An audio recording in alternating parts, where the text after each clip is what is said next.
Hi hello నమస్తే, నేను మీరు అధ్యాపక. Welcome to genius online classes.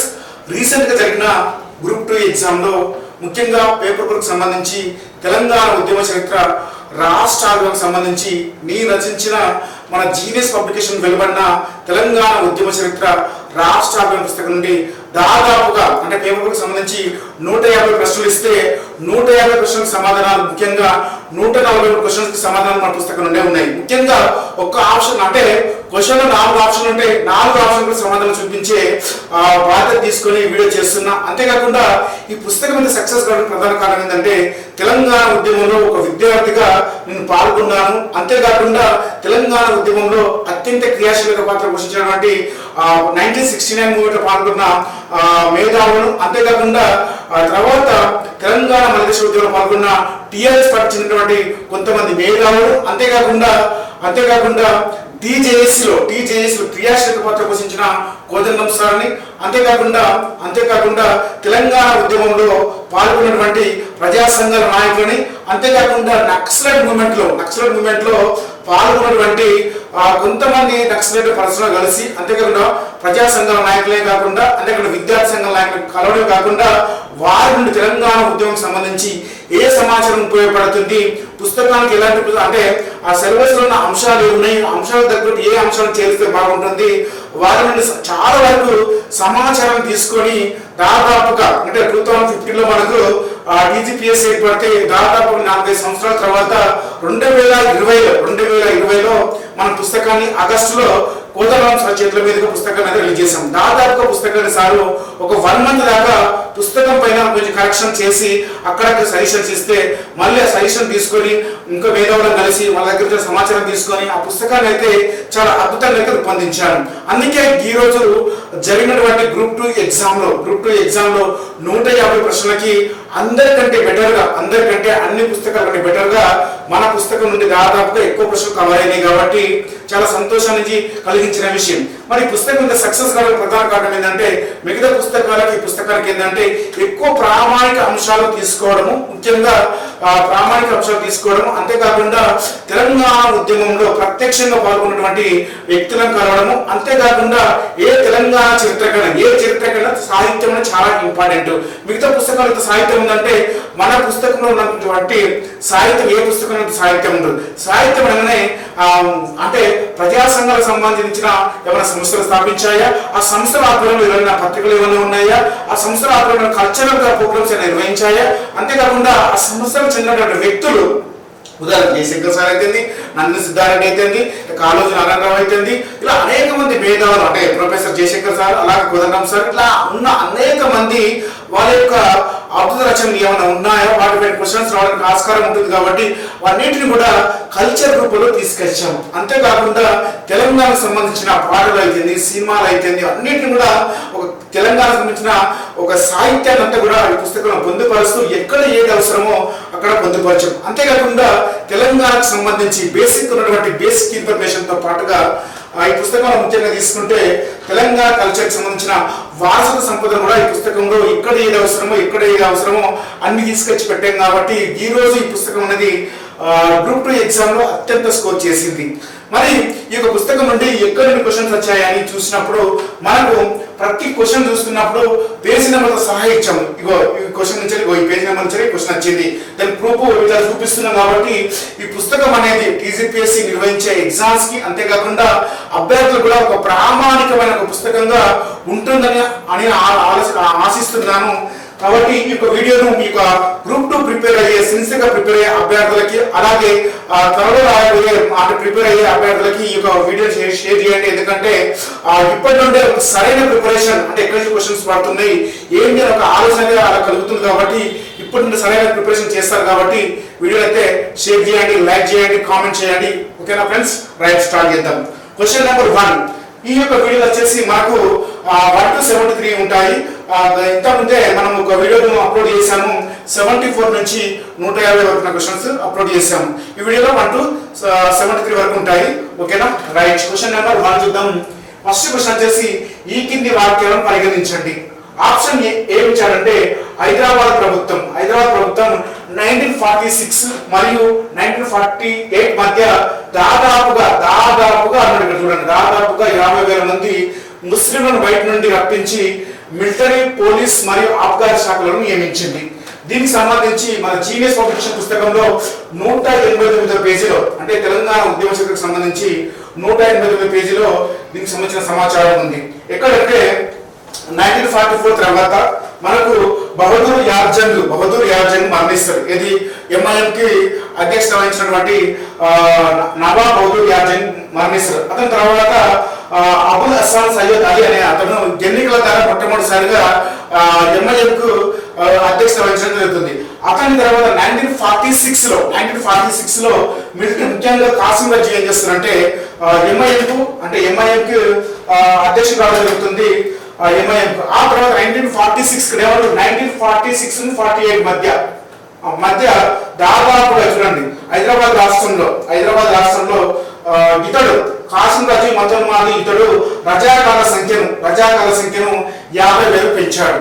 50,000 పెంచాడంటే మరి ఇక చూసుకుంటే మనకు పోలీచేరి అనంతరం తీసుకుంటే 50,000 ముస్లింలను తీసుకుంటే అందులో ముఖ్యంగా కాబట్టి ముస్లింలను బయట నుండి రప్పించి మిలిటరీ, పోలీస్ శాఖ, ఆబ్కారీ శాఖలను నియమించాడు. ఎవరు? మనకు రజాకాలైనటువంటి కాసిం రజీ. అంతేకాకుండా 1948 తర్వాత మనకు 1948 తర్వాత 48 ఆపరేషన్ కూడా జరిగిన తర్వాత జేఎన్ చౌదరి, అంటే హైదరాబాద్ కు సంస్థానానికి ముఖ్యమంత్రి అయినటువంటి జేఎన్ చౌదరి కూడా తన యొక్క రాజ్యం నుంచి, అంతేకాకుండా మద్రాస్ రాష్ట్రం నుంచి ఇతను ఎక్కువ మొత్తంలో అక్కడ ఉన్నటువంటి ఎక్కువ మందిని స్థానికేతలు తీసుకొచ్చుకున్నాడు. కాబట్టి అది కూడా చూసుకుంటే మనకు దాదాపుగా 50 అని ఇవ్వడం జరిగింది. చూడండి 50,000 మందిని ఇవ్వడం జరిగింది. కాబట్టి ఫస్ట్ లైన్ క్లియర్ అని చేశారు. సెకండ్ లైన్ చూస్తే పోలీస్ చర్య తర్వాత స్థానికులు అరుదైనప్పటికీ స్థానికేతర రాజ్యంలో ఉద్యోగాలు ఇవ్వడం పట్ల కొండా వెంకట రంగారెడ్డి, కేవీ రంగారెడ్డి అసంతృప్తి వ్యక్తం చేశాడు. ఎందుకంటే మీకు తెలుసు 1952లో మనకు ముల్కీ మూవ్మెంట్ జరిగింది. ఏది వరంగల్ స్టార్ట్ అయితే అది 1952 సెప్టెంబర్ నాటికి మనకు హైదరాబాద్ ప్రాంతంలో అత్యధికంగా కొనసాగింది. అంతేకాకుండా మనకు చూసుకుంటే వెల్లోడి ప్రభుత్వంలో ఎక్కువ మొత్తంలో వెల్లోడి ప్రభుత్వం ఇతని కాలంలో ఆంధ్ర ప్రాంత వలసలు ఎక్కువగా జరిగాయట. అప్పుడు ఏం చేస్తారంటే ఆ కాలంలో తీసుకుంటే మన కొండా వెంకట రంగారెడ్డి ఇతను పార్లమెంట్ నామినేట్ చేయబడతాడంట. ఆ సమయంలో ఇతను ఏమంటాడంటే మనకు వెల్లోడి ప్రభుత్వం ఎక్కువ ఇతని కాలంలో ఆంధ్ర ప్రాంత వలసలు ఎక్కువ జరిగినాయి. కాబట్టి ఆ సమయంలోనూ ముఖ్యంగా 1952 ముల్కీ ఉద్యమం సమయంలోనూ ఎక్కువ మంది ముల్కీలు ఇక్కడికి వచ్చారు. కాబట్టి దాని అసంతృప్తి వ్యక్తం చేయడం జరుగుతుంది. కాబట్టి ఇది కూడా రైటే, సెకండ్ వన్ కూడా రైటే. మూడో ఆప్షన్ తీసుకుంటే సి, పోలీస్ చర్య తర్వాత రాజ్యంలో ఉన్నత పదవులు పొందిన స్థానికేతరులు తమ బంధువులు మరియు స్నేహితుల స్థానిక ఉద్యోగాల్లో తమ అధికారాన్ని ఉపయోగించి నియామకాలు చేపట్టారు. ఇదిగో చూడండి ఇక్కడ ఇచ్చేసినాము పేజీ నెంబరు 198. హైదరాబాద్ సంస్థానం విలీనం అయినప్పటికీ ఆంధ్రప్రదేశ్ వలసదారులు తెలంగాణలో ఉన్న భూములు, ఉద్యోగాలపై కన్నేసి ఏ మాత్రం అవకాశం ఉన్నా చేర్చుకోకుండా అన్ని విధాలుగా ప్రయత్నం చేశారు. అంతేకాకుండా ఇలాంటి సమయంలోనే మిలిటరీ, పౌర ప్రభుత్వ పాలనలో హైదరాబాద్ రాజ్య భాషకు ఉర్దూ స్థానంలో తెలుగు, ఇంగ్లీష్ తీసుకురావడం వల్ల ఆంధ్ర ప్రాంతానికి చెందిన వలసవాదులు తెలంగాణలో ఉన్నటువంటి ఉద్యోగాలపైన ఆ ప్రాంతానికి చెందిన ఎక్కువ ఉద్యోగాలను ఆక్రమించడం జరిగింది. ఎందుకంటే 1948 ఆపరేషన్ పొడవు తర్వాత ఇక్కడ ఉర్దూ భాషను తీసేసి ఇంగ్లీష్ తెలుగు తీసుకురావడం జరుగుతుంది. మన తెలుగు వచ్చేసి ఇక్కడ తీసుకుంటే ఉర్దూ భాష లేదు కాబట్టి ఎక్కువ మంది స్థానికేతరులు అంటే ఆంధ్ర ప్రాంతానికి చెందిన వాళ్ళని తీసుకొచ్చుకుంటున్నట్టు. ఆ కోణంలోనే ఎక్కువ మంది ఆంధ్ర ప్రాంతానికి చెందినటువంటి వాళ్ళు బంధువులను, మిత్రులను తీసుకురావడం జరిగింది. కాబట్టి ఇది కూడా సి కూడా రైటే. వీటన్నిటి మూలంగా ముల్కీయేతరులు వెనక్కి వెళ్ళాలనే నినాదం వచ్చింది. ఇంతమంది తీసుకొచ్చి ఇక్కడ హైదరాబాద్ రాజ్యంలో ఉన్నటువంటి హైదరాబాద్ సంస్థలో ఉన్నటువంటి స్థానిక ఉద్యోగాలు స్థానికేతరులు నియమించడం వల్ల 1952 మనకు జూలై మంత్ లో మనకు వరంగల్ నగరంలో ఒక పెద్ద ర్యాలీ జరుగుతుంది. ఎందుకు జరుగుతుందంటే ఎక్కువ మొత్తంలో అక్కడ సెంట్రల్ మిడిల్ స్కూల్ కి సంబంధించినటువంటి ప్రిన్సిపాల్ ఏం చేస్తారంటే ఆంధ్ర ప్రాంతానికి చెందినటువంటి ఎడ్యుకేషన్ సంబంధించినటువంటి డిస్ట్రిక్ట్ సంబంధించినటువంటి వ్యక్తి ఏం చేస్తారంటే ఎక్కువ మొత్తంలో అక్కడ ఆంధ్రప్రదేశ్ చెందినటువంటి ఉపాధ్యాయులు తీసుకొచ్చి నియమిస్తారు. ఆ కోణంలో అక్కడ 1952 జులై మంత్ లో అతిపెద్ద ర్యాలీని వేస్తారు. తెలంగాణ ఉద్యమంలో అంటే 1952 తెలంగాణ ముల్కీ మూవ్మెంట్ అతిపెద్ద ర్యాలీ ఏంటంటే ఆ ర్యాలీని పేర్కొంటారు, హన్మకొండ ర్యాలీని పేర్కొంటారు. ఆ తరుణంలోనే ఇక్కడ ఈ యొక్క ఉద్యమం అనేది వరంగల్ నుంచి అనేక పట్టణాలకు వ్యాపించి 1952 సెప్టెంబర్ 1, 2 నాటికి 3 నాటికి ఈ ఉద్యమం అనేది హైదరాబాద్ రాజ్యంలో ముఖ్యంగా హైదరాబాద్ నగరంలో అత్యంత వైభవంగా జరుగుతుంది. వీళ్ళు ప్రదర్శన నిర్వహిస్తారు. ఆ ప్రదర్శనలే ములికియేతర్లు అంటే నాన్ ములికిల్ని బయటికి వెళ్ళాలని నినాదాలు ఇస్తారు. అంటే ఇడ్లీ సాంబార్ గ్యోబాకు అని అట్లాంటి నినాదాలు ఇవ్వడంతో వెళ్ళాలన్న నినాదం కూడా ప్రారంభమైంది. కాబట్టి ఏబిసిడి రైట్ ఆన్సర్ అండి, ఏబిసిడి రైట్ ఆన్సర్. చూడండి 1952లో వరంగల్ నగరంలో ప్రారంభమైన ఉద్యమం వచ్చేసి 1952 మనం తీసుకుంటే 200 పేజీలో ఉంది, 200 పేజీలకు సంబంధించిన సమాచారం ఉంది. తర్వాత ఇది హైదరాబాద్ రాజ్యానికి వ్యాపించింది. ఆ తరుణంలోనే మనకు అంటే ముల్కియేతరులు వెనక్కి వెళ్ళడానికి నినాదం కూడా రావడం జరిగింది. కాబట్టి ఏబిసిడి మరియు రైట్ అండి, ఏబిసిడి మరియు డి రైట్ అండి. ఓకేనా. నెక్స్ట్ క్వశ్చన్ నెంబర్ 2 చూస్తున్నాం. ఈ కింది వాక్యాలను పరిగణించండి. Option A Hyderabad state Congress యొక్క స్థాపకుడు స్వామి రామానంద తీర్థ. హైదరాబాద్ కాంగ్రెస్ యొక్క స్థాపకుడు ఎవరంటే స్వామి రామానంద తీర్థ. ఆప్షన్ ఏ కి సంబంధించి కన్క్లూజన్ చూద్దాం. దానికి సంబంధించి మన జీనియస్ పబ్లికేషన్ పుస్తకంలో 121 పేజీలో ఉంది. దీనికి సంబంధించి మన జనవరిలో మనకు తీసుకుంటే జనవరిలో ఒక సమావేశం జరుగుతుంది. అంటే రాష్ట్రపతి సమావేశం జరుగుతుంది. ఆ సమావేశం తర్వాత స్వామి రామానంద తీర్థ సమావేశానికి వెళ్ళి ఇక్కడికి హైదరాబాద్ సంస్థకి తిరిగి వస్తారు. వచ్చిన తర్వాత హైదరాబాద్ రాజ్యంలో కూడా ఇక్కడ కూడా ఒక హైదరాబాద్ కాంగ్రెస్ లాంటి స్టేట్ అంటే ఇక్కడ కూడా కాంగ్రెస్ పార్టీ స్థాపించాలని హైదరాబాద్ స్టేట్ కాంగ్రెస్ స్థాపించాలనుకుంటున్నారు. ఆ తరుణంలోనే 1938 జూన్ 9న హైదరాబాద్ చేరుకున్నటువంటి స్వామి రామానంద తీర్థ కొంతమందిని కాంగ్రెస్ పార్టీలో సభ్యులుగా చేరుస్తున్నాడు.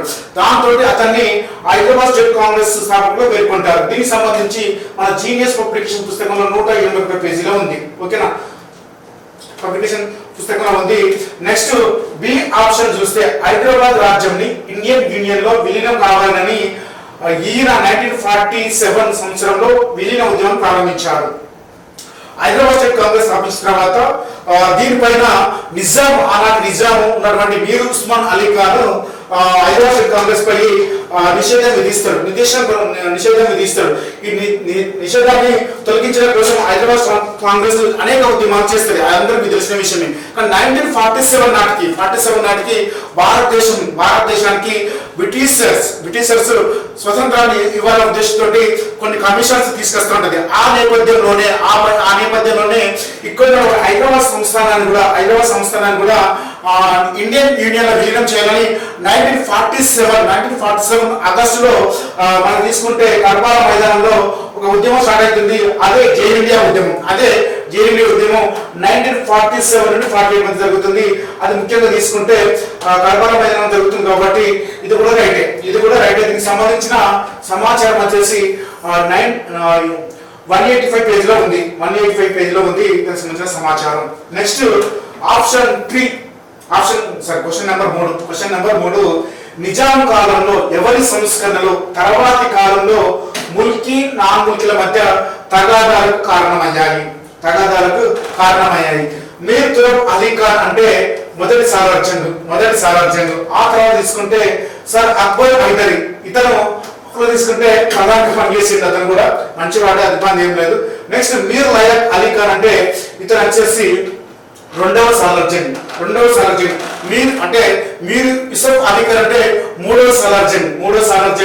తర్వాత మహారాజా కిషన్ ప్రసాద్. ఈ నలుగురు గురించి మనకు తెలవాలి. ముఖ్యంగా ఈ మీర్ తురబ్ అలీ ఖాన్ అనేటువంటి మొదటి సాలార్జంగ్ ప్రసిద్ధి చెందినటువంటి మీర్ తురబ్ అలీ ఖాన్ కాలంలో అంటే ముల్కీకి సంబంధించి ఒక స్పష్టమైనటువంటి నిబంధనలు వచ్చాయి కాబట్టి అతని తర్వాత కాలంలో ఎలాంటి ప్రాబ్లమ్స్ రాలేదు. అతని తర్వాత ఎవరు వచ్చిందంటే మీర్ లయక్ అలీ ఖాన్ వచ్చాడు.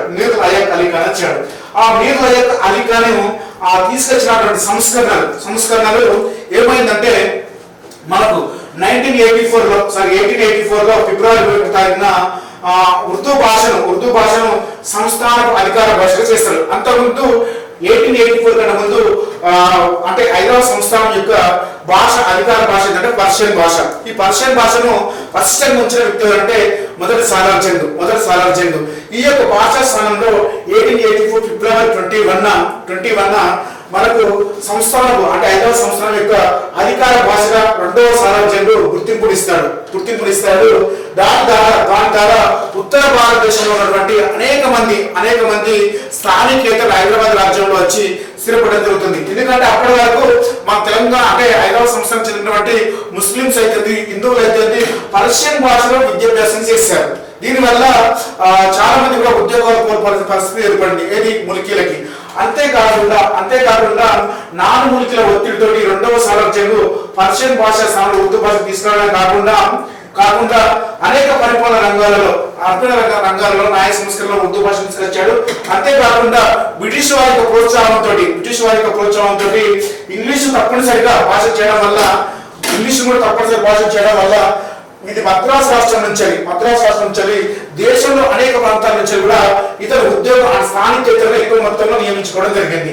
ఇతర తీసుకొచ్చిన సంస్కరణ ఫలితంగా తర్వాతి తరంలో నిజాం కాలంలో ఎవరి సంస్కరణలు తర్వాతి కాలంలో మురికి మరియు నాన్ మురికిలకు తగాదాలు కారణమని అంటే 2వ సాలార్ జంగ్ అయినటువంటి మీర్ లయక్ అలీ ఖాన్ ఇతని యొక్క సంస్కరణలు తర్వాతి కాలంలో కారణమయ్యాయి. ఎప్పుడైతే మహారాజా కిషన్ ప్రసాద్ కాలంలో చాలా అనేక ఉద్యమాలు జరిగాయి. అప్పటి నుండే మురికి మూవ్మెంట్ స్టార్ట్ అయింది. అప్పటి నుండే 1935లో మనకు మురికిలు ఏర్పడింది. అంటే స్థానికులకు ఉద్యోగాలు కావాలని ఉద్దేశంతో అప్పటికి ఉద్యమాలు జరిగాయి. ఇతని కాలంలో చాలా మంది కూడా ఒక కవి ఇతని కాలంలో నిజాంను ఎదిరిస్తూ కవితలు కూడా రాస్తాడు ఇది మురికి మూవ్మెంట్ గురించి. కాబట్టి మీర్ లయక్ అలీ ఖాన్ అనేది రైట్ ఆన్సర్. ఓకేనా.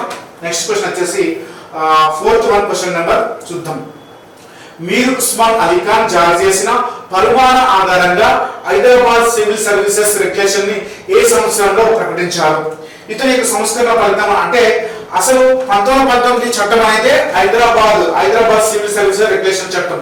దీన్ని అంటే ఇతను మీర్ ఉస్మాన్ అలీ ఖాన్ కంటే ముందే మనకు మొదటి Salar Jung Hyderabad civil services regulation తీసుకొచ్చి దాని ద్వారానే ఉద్యోగాలు నియమించగా మనకు 84లో 86లో 2వ సాలార్ జంగ్ ప్రకటిస్తాడు. దాని ప్రకారం ఎంతమంది ఉద్యోగాలు పొందాలి, నాన్ ములికీలు ఎంతమంది, ములికీలు ఎంతమంది, వాళ్ళ జీతాలు ఎంత అని ప్రకటించడం జరుగుతుంది. కానీ మీర్ ఉస్మాన్ అలీ ఖాన్ జారీ చేసిన ప్రమాణ ఆధారంగా దాన్ని ఏమంటే హైదరాబాద్ సివిల్ సర్వీసెస్ రెగ్యులేషన్ అని అంటారు. దాన్ని అంటారు అన్నట్టు. అది ఎప్పుడంటే 1919. ఇది ఆన్సర్ రైట్. దీనికి సంబంధించి మన జీనియస్ పబ్లికేషన్ పుస్తకంలో 154 ఉంది. ఓకేనా. రైట్. నెక్స్ట్ వచ్చేసి క్వశ్చన్ నెంబర్ 5. తెలంగాణ సాయుధ పోరాట సమయంలో బండెనక బండి కట్టి అనే ప్రజాదరణ పొందిన పాటను యాదగిరి ఎవరికి వ్యతిరేకంగా రాశాడు? చాలా మంది కూడా మీర్ ఉస్మాన్ అలీ ఖాన్ పెట్టుంటారు తెలిసి. చాలా తెలియని వాళ్ళందరూ కూడా. ఇది మన జీనియస్ పబ్లికేషన్ పుస్తకం తెలంగాణ హిస్టరీలో ఉంటుంది. ఇక్కడ ఉంటుంది 161 పేజీలో ఉంది. సూర్యాపేట జిల్లాకు చెందినటువంటి బండి యాదగిరి గారు ఈ పాటను రచించాడు. ఎవరికి అంటే మనకు సూర్యాపేట భూస్వామి అయినటువంటి అప్పటికే 1,50,000 ఎకరాల ఆసామి అయినటువంటి చిన్నారెడ్డి ప్రతాప్ రెడ్డికి వ్యతిరేకంగా బండి యాదగిరి ఈ యొక్క పాటను రాశారు. బండి కట్టి 16 బండ్లు కట్టి ఏ ప్రతాపతో నా కొడుక ప్రతాప్ రెడ్డి అని పాటలు రాస్తారు. దీన్నే తర్వాతి కాలంలో మీర్ ఉస్మాన్ అలీ ఖాన్ కి నిజాం సర్కార్ అన్ని మనం అనువాదించుకొని పెట్టడం జరిగింది. ఈ పాటనే నెక్స్ట్ గద్దరు ఆధ్వర్యంలో వచ్చినటువంటి చిత్రము మామూలు సినిమాలో ఈ యొక్క పాట చాలా అద్భుతంగా ఫేమస్ అయింది. బండి యాదగిరి పాత్రలో ఆనాటి గద్దరు ఆ సినిమాలో నటించడం జరిగింది. దీనికి సంబంధించి మా జీనియస్ పబ్లికేషన్ పుస్తకంలో 161లో ఉంది. ఓకేనా. రైట్. Question number 6. ఈ కింది వాక్యాలను పరిగణించండి. ఇక్కడ చూసుకుంటే మనకు ఈ అంశాలను రైట్ అయ్యే అవకాశం ఉంది. చూద్దాం. దీనికి టీజీపీఎస్సీ ఏది ఇస్తే అదే ప్రామాణికం. ఓకేనా. రైట్. ఈ కింది వాక్యాలను పరిగణించండి. వ్యక్తి యొక్క అంతిమ సంస్కారంతో సంబంధం కలిగిన ప్రత్యేక సమూహం ఎవరంటే కాటి పాపలు. ఈ కాటి పాపలు వాళ్ళు వ్యక్తి చనిపోయినటువంటి అంటే అంతిమ సంస్కరణలో వచ్చి మనం పాడని పేరుస్తాం కదా. పాడని పేర్చినప్పుడు పాడ ముందు శవాన్ని పెట్టే ముందు వీళ్ళందరూ కూడా ఆ శవం ముందు అంటే శవం కంటే ముందే వీళ్ళు పోయి ఆ పాడ అంటే కాటనం పైన వీళ్ళు పడుకుంటున్నారు. ఇది చూడండి, అంతిమ సంస్కారంతో సంబంధం కలిగిన వ్యక్తులు అంటే కాటి పాపం రైట్ ఆన్సర్. ఇది రైటే, ఎందుకంటే అది కాష్టం పైన పెట్టడం జరుగుతుంది. వాళ్ళు పోయి దాని పై నుండి మనం శవాన్ని పెడుతుంటే దగ్గరికి రానివ్వనట్టు ఆ సమయం నుండి వాళ్ళ దగ్గర నుంచి కొంత అమౌంట్ తీసుకుంటారు, కొంత మాట్లాడుకుంటారు, వాళ్ళు తీసుకుంటారు. కాబట్టి కాటి పాపలు రైటే. కాటి పాపలు నల్లని రంగు గల పొడవైన అంగవస్త్రం, నల్లని వస్త్రం ధరిస్తారు. అంతేకాకుండా వివిధ గల రంగులు కూడా ధరిస్తారు. కింద వివిధ అంటే మీరు చూడండి మనకు వీరు రంగుల దుస్తులు కూడా ధరిస్తారు. అది కూడా రైటే. కాటి పాపలు నల్లని రంగు గల పొడవైన అంగవస్త్రం ధరిస్తారు. ఇది కూడా రైట్, ఎందుకంటే కాటి పాపలు వాళ్ళని చూస్తుంటాం ఊర్లలో చూసినప్పుడు వాళ్ళు ముందైతే బ్లాక్ షర్ట్ అయితే ఎక్కువ యూజ్ చేస్తారు, అంటే బ్లాక్ కోట్ ని ఎక్కువ ఉపయోగిస్తారు. దానికి సంబంధించి భిక్షాటన సంచిలో బియ్యము మరియు ఇతర తిరుగుబాటు పదార్థాలు తీసుకెళ్తారు. ఎందుకంటే వాళ్ళు మామూలుగా మనకు యాచించే సమయంలో ఉదయం మార్నింగ్ లేచేస్తారు. వచ్చినప్పుడు మన ఊర్లలో చూస్తాం, వచ్చినప్పుడు వాళ్ళు బియ్యాన్ని ఆశిస్తారు. అంతేకాకుండా వాళ్ళకి సంబంధించిన కూరగాయలు ఉంటే ఏదైనా వాళ్ళు ఆశించడం జరుగుతుంది. కాబట్టి సి కూడా రైట్ అవుతుంది. నాకు తెలిసి ఏబిసి రైట్ అని అనుకుంటున్నాను. ఏబిసి కూడా రైట్, ఎందుకంటే ఏ రైట్ ఉంది ఇక్కడ, బి తీసుకున్నప్పుడు ఇక్కడ ఏ రైట్ ఉంది. కాబట్టి ఏ మరియు డి తీసుకున్నా కూడా కాదు. కాబట్టి ఏబిసి రైట్. వీళ్ళు మహాన్కాల దేవతను ఆహ్వానం చేసి వీరు మాయాజాలను ప్రదర్శిస్తారట. నాకు తెలిసి ఇది రాంగ్ అయి ఉంటుంది. వీళ్ళు శివుడిని ఆరాధిస్తారు, ఎందుకంటే పాడల పైన అంతేకాకుండా కాష్టం పైన ఎవరైతే ఉంటారో వాళ్ళంతా కూడా శివారాధన చేస్తారు. వాళ్ళంతా కూడా శివుడిని ఎక్కువ అంటే పూజించడం జరుగుతుంది. మనకు ఎక్కువ కాటి పాపలు వచ్చేసి నల్గొండ జిల్లా, మెదక్ జిల్లా, వరంగల్ జిల్లాలో ఎక్కువ కనిపిస్తారు. ముఖ్యంగా వీరిది కూడా ఇంద్రజాల ప్రదర్శనమే, ప్రజల్ని భయకంపితులుగా చేసే కళారూపమే వీళ్ళది. అంతేకాకుండా వీళ్ళ వేషధారణ చాలా గాంభీర్యంగా ఉంటుంది. పొడవాటి మీసాలు కలిగి ఉంటారు. అంతేకాకుండా మీసాల పైన అనేక వస్తువులు నిలబెట్టి కూడా వీళ్ళు ప్రదర్శించేటప్పుడు చాలా భయంకరంగా ఉంటుంది. అంతేకాకుండా వీళ్ళు నడుస్తుంటే గంట చప్పుడుగా మోగిస్తారు. అది చాలా మందికి భయాన్ని పుట్టించే అవకాశం కూడా ఉంటుంది. అంతేకాకుండా నదుటి పైన పెద్ద పెద్ద బొట్టను, అంతేకాకుండా వడిదిరిన బుర్ర మీసాలను పెంచుకొని ప్రజల్ని భయభ్రాంతులకు గురి చేస్తూ ఉండడం జరుగుతుంది. ఇది దీనిపైన క్వశ్చన్ రావడం అనేది తెలంగాణ కల్చర్కి సంబంధించిన బిట్. ఇది చాలా వెరీ ఇంపార్టెంట్. ఓకేనా, దీనికి సంబంధించి ఏబిసి మాత్రమే రైట్. మరి ఏటీ తీసుకుంటే ఇక్కడ మనకు కాదు. ఇక్కడ మరి బీసీడీ ఉంది కాబట్టి బీసీ మరియు డి ఉంది కాబట్టి ఏ కూడా రైటే. కాబట్టి మనకు కాబట్టి ఏబిసి మాత్రమే రైట్ అయ్యే అవకాశం ఉంది, తెలిసినా తెలియకపోయినా. ఓకేనా, రైట్. Question number 7. ఈ కింది వాక్యాలను పరిగణించండి. ఫస్ట్ క్వశ్చన్ చూస్తే నిజాం ఉల్ ముల్క్ ఆసఫ్ జా కింద 6 సుబాలు ఉండేవాట. 5 సుబాలు ఉండేవాట. దీనికి సంబంధించి మన జీనియస్ పబ్లికేషన్ తెలంగాణ హిస్టరీ పుస్తకంలో మనకు తన రాజ్యాన్ని నిజాం ఉల్ ముల్క్ తన రాజ్యాన్ని 6 సుబాలుగా విభజించారు. ఎన్ని 3 సంబంధించి 137 పేజీలో ఉంటుంది. తెలంగాణ చరిత్ర సంస్కృత పుస్తకంలో నిజాం తన యొక్క రాజ్యాన్ని ఆ దక్కన్ 6 సుబాలుగా విభజించాడు. ఒకటి ఔరంగాబాద్, సెకండ్ వచ్చేసి హైదరాబాద్, థర్డ్ వన్ వచ్చేసి బీదర్, ఫోర్త్ వన్ వచ్చేసి బీదర్, ఫిఫ్త్ వన్ వచ్చేసి బీజాపూర్, సిక్స్త్ వన్ వచ్చేసి ఖాండేష్. ఈ 6 రాజ్యాలు ఉన్నాయి. కాబట్టి అందరూ 5 అనుకుని 5 పెట్టేచ్చారు. 5 ఎవరంటే మనకు సంబంధించి చూస్తే మొదటి సామ్రాజ్యం తీసుకున్న 5 సుబాలు అందరూ కూడా అదే అనుకుని పెట్టేచ్చారు. అది దానికి సంబంధించి ఇది రాంగ్ ఉందండి. ఓకేనా, రైట్. నెక్స్ట్ బి ఆప్షన్ చూస్తే మెదక్, నిజామాబాద్, మహబూబ్ నగర్, నల్గొండ మరియు ఆత్ర బల్దా వరంగల్ సుబా కింద ఉండేదట. ఇది కూడా రాంగ్ ఉంది. ఇది కూడా బి కూడా రాంగ్ ఉంది.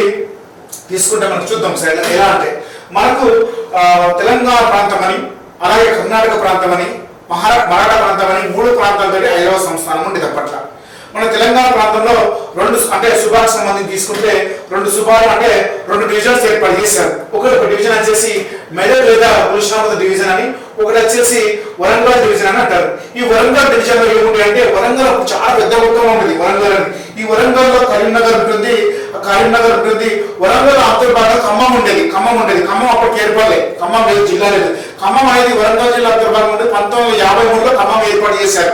వరంగల్ జిల్లా నుండి ఏర్పడిన జిల్లా ఏంటంటే ఖమ్మం ఖమ్మం జిల్లానే 1953లో ఏర్పడింది.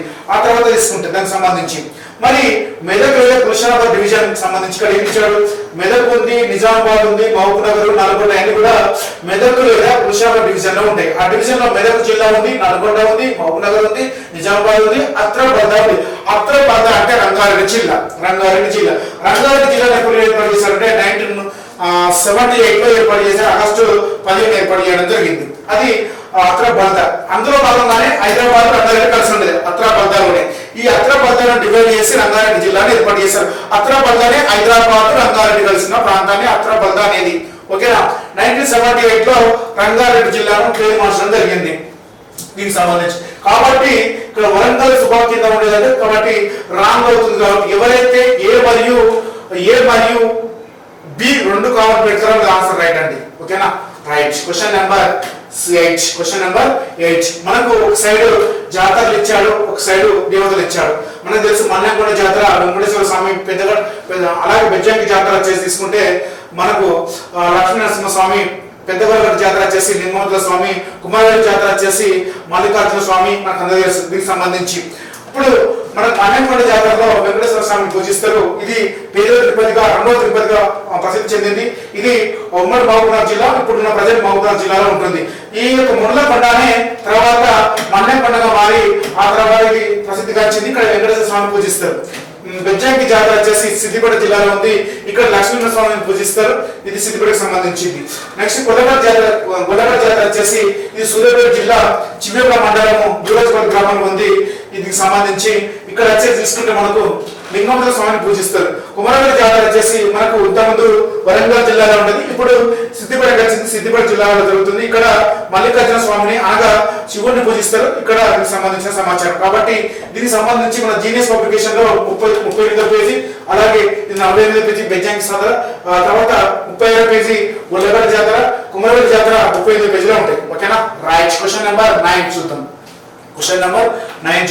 నిజాం కాలంలో నిజాం కాలంలో పరిపాలన అధికారులను పెద్ద ఎత్తున నిజాం రాజ్యం నుండి రప్పించారు. ఇది చాలా చాలా వెరీ వెరీ ఇంపార్టెంట్.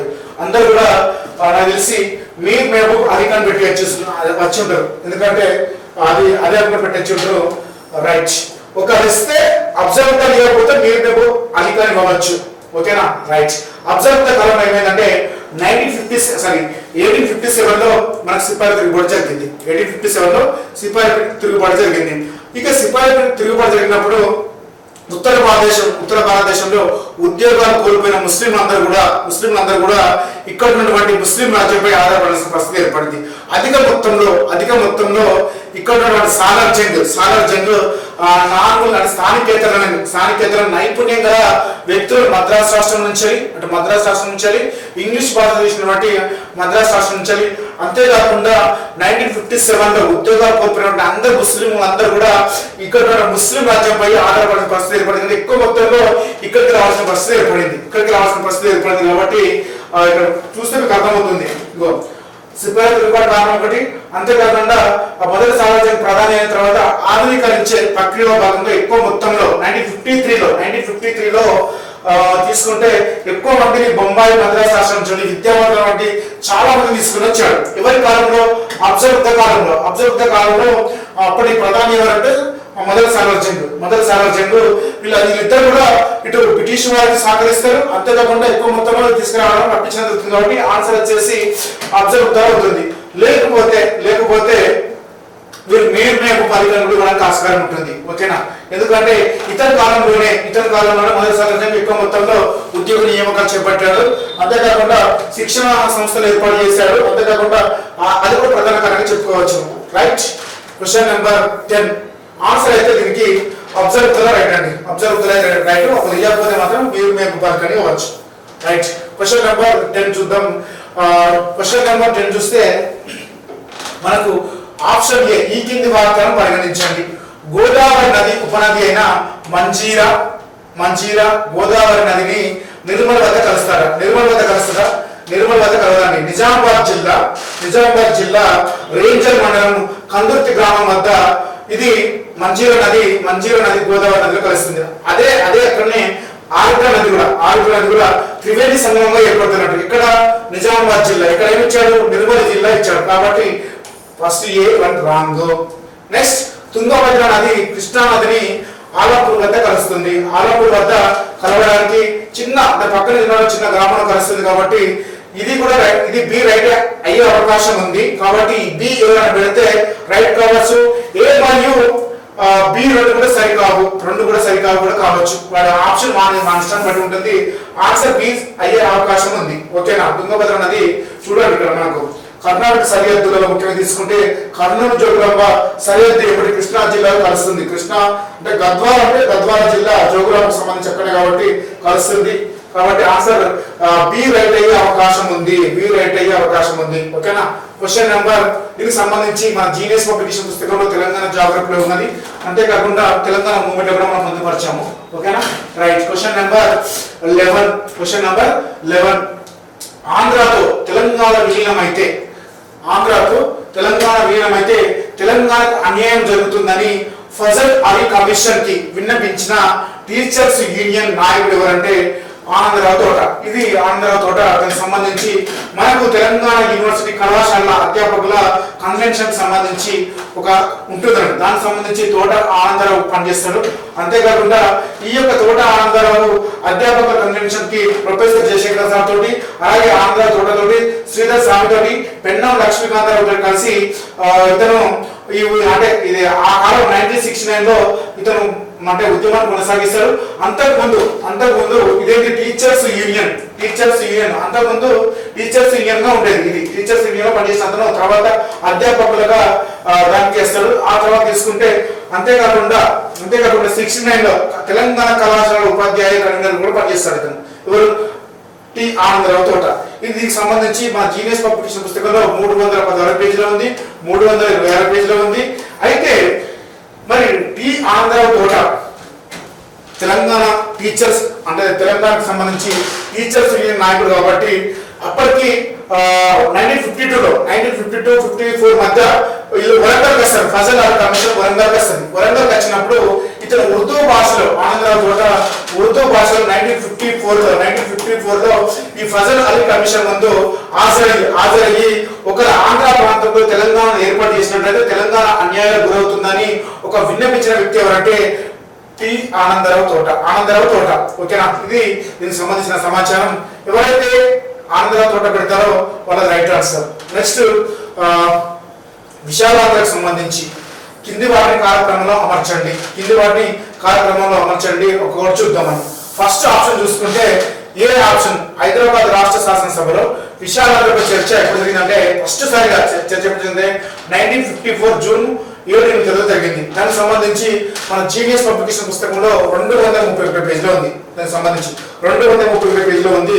ఇది 231 పేజీ. దీనికి సంబంధించి హైదరాబాద్ శాసనసభలో విశాలాంధ్రపై చర్చ జరిగింది. హైదరాబాద్ ప్రదేశ్ కాంగ్రెస్ లోని తెలంగాణ ప్రాంత సభ్యులు 1954 జూన్ 7 తేదీలలో సమావేశమై తెలంగాణ ప్రత్యేక రాష్ట్రంగా ఉండాలని ఏకగ్రీవం చేశారు. ఫస్ట్ చేయడం జరిగింది. దానికి సంబంధించి చర్చ జరిగింది. ఇది దీనికి సంబంధించిన డేటు. అలాగే శాసనసభ ఎప్పుడు ఆమోదించాడు అంటే హైదరాబాద్ రాష్ట్రానికి సంబంధించి 1956 ఏప్రిల్ 12